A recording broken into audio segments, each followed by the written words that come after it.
Parte 3. Cuando llegué al pueblo hacía casi una hora que había amanecido y en la puerta de mi casa estaba el coche de la Guardia Civil, y con los dos agentes, mi abuelo llorando muy preocupado y nervioso. «¿Qué has hecho, hijo?», me dijo con lágrimas en los ojos.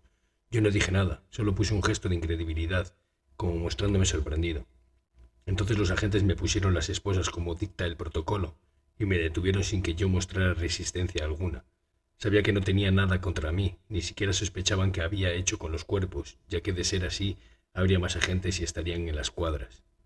Me llevaron al cuartel y me metieron en la sala de interrogatorios durante varios minutos, en los que estuve allí solo, pensando en por qué me habrían detenido.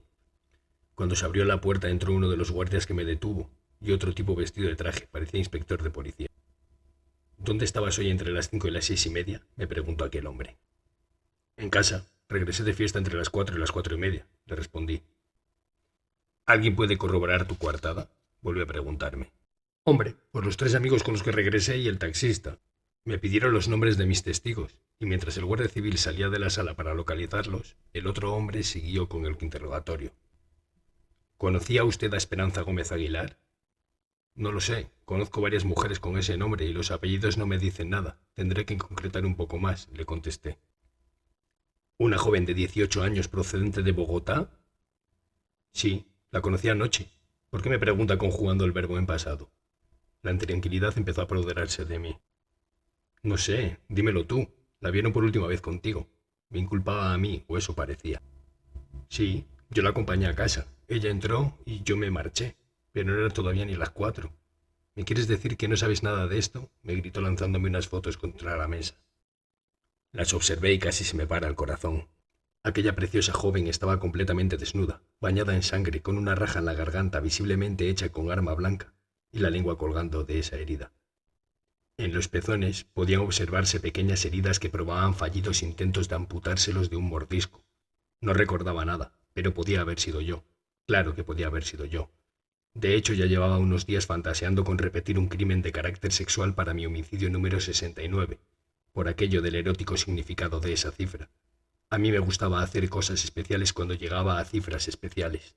No recordaba nada de lo sucedido la noche anterior, pero tenía una extraña sensación interna de que, en un arrebato provocado por la obsesión de aquella cifra, lo había hecho, y probablemente hubiera sido tan desagradable que mi cerebro, para protegerse del recuerdo, lo hubiera borrado. Yo lo negaba continuamente. ¿Cómo iba a confesarlo?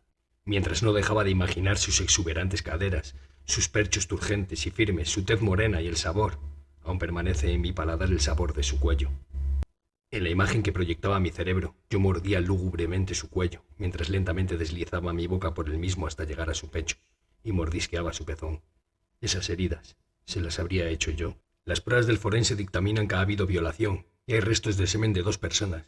¿Te importaría que te hiciéramos unas pruebas? Así podrías probar tu inocencia. El caso es que anoche no sé si me acosté con ella, pero no la violé, de eso estoy seguro», confesaba yo. «Tranquilo, si eres inocente se acabará demostrando, pero si colaboraras sería más sencillo». Parecía mostrarse más amable conmigo, como intentando aconsejarme para ayudarme. Parecía creer mi versión de los hechos y estaba dispuesto a llegar al meollo del asunto. Yo accedí voluntariamente a hacerme aquellas pruebas. Ya sabía que uno de los ADNs que estudiarían en el laboratorio era el mío, pero deseaba con todas mis fuerzas que demostraran que había habido un segundo hombre que violó y asesinó a aquella chica. Por primera vez en mi vida estaba experimentando uno de esos estúpidos sentimientos que os debilitan a ti y a tu gente. Estaba sintiendo culpabilidad. No recordaba haberlo hecho, pero sí parecía una de mis obras.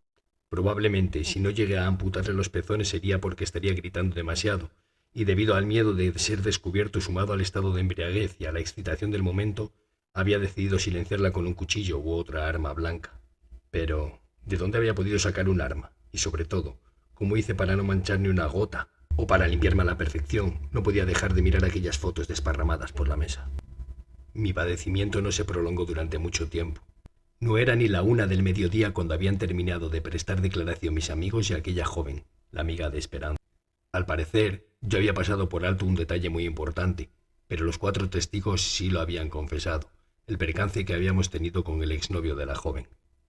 «¿No sabes quién es Rodrigo Salazar Peláez?», me preguntó el inspector. «Pues lo cierto es que no, tiene nombre de telenovela. ¿Por qué? ¿Debería conocerlo?», le contesté con otra pregunta completamente desencajado. «Es el hijo de Emilio Salazar Fernández, la familia más problemática y peligrosa de toda la zona. Llevan años dedicándose al narcotráfico y a la trata de blancas. Y, según tus amigos, tú anoche agrediste al pequeño de sus hijos. ¿Es cierto eso?, volvió a preguntarme. Supongo que sí. Yo ayer tuve un pequeño rifirrafe con un chico latino, el exnovio de Esperanza. Le di un cabezazo y creo que le partí la nariz. Le contaba sin saber por qué lo preguntaba. Hemos detenido a Rodrigo mientras intentaba limpiar el maletero de su coche de los restos de sangre de la chica. Ha intentado escapar y lo hemos detenido, pero estamos seguros de que su hermano va a ir a por ti, en busca de venganza. Me explicaba la situación aquel hombre mientras se disculpaba y me soltaba las esposas. No se preocupe, usted solo hace su trabajo. Si veo cualquier cosa extraña por el pueblo, llamaré a la Guardia Civil. Me mostraba muy amable y comprensivo con aquel policía. Como ya te he dicho, aunque a mí no me gusta mentir, tengo que fingir ser quien no soy constantemente. Aunque lo cierto es que no estaba enfadado, ni siquiera molesto porque me hubieran detenido a la puerta de mi casa, ante las curiosas miradas de todos mis vecinos que seguro que ya estarían hablando mil tonterías acerca de mí. Al regresar a casa tuve que contarles todo lo sucedido a mis abuelos, prescindiendo de la parte más sádica, por supuesto. ¿Cómo iba a decirles que los cerdos esa noche ya habían comido? Aunque muy dentro de mí yo sabía que ellos sabían todo lo que había sucedido. ¿Cómo no iban a haberse dado cuenta después de los gritos y la escandalera que tuve que haber montado con el hacha despedazando los cuerpos? En ese momento comprendí que había llegado el momento de abandonar el hogar familiar, la casa y el pueblo en el que me había criado, para empezar de cero con mi nueva vida en una gran ciudad. El pueblo y sus alrededores habían quedado pequeños para mí, y la ciudad presentaba numerosas ventajas. Miles de personas entre las que podría camuflarme con mucha facilidad para seguir con mi obra sin ser descubierto. Además, mis abuelos no se merecían esto, ver en lo que me había convertido, a pesar de la inmejorable educación que habían intentado implantarme desde la niñez. En septiembre me mudé a Madrid, busqué un trabajo de fin de semana y continué con mis estudios. Entre lo poco que ganaba sirviendo copas y la beca, podía mantenerme a duras penas en un piso compartido con otros 2 estudiantes. Llamaba a casa constantemente y les contaba lo bien que me iba todo, y que apenas podía ir porque estaba muy ocupado con el trabajo y los estudios. ¿Qué otra cosa podía hacer si no poner tierra de por medio? Se habían descontrolado los acontecimientos y aquello me había cambiado. Nunca pensé que podría llegar a sentir algo tan tétrico, ni siquiera podía pensar en enamorarme. Pero lo había hecho, me había enamorado. Otra alma conseguía doblegar mi sed, y yo, gran segador de almas, no poseía la única que adoraba, porque un ser inmundo me la había arrebatado.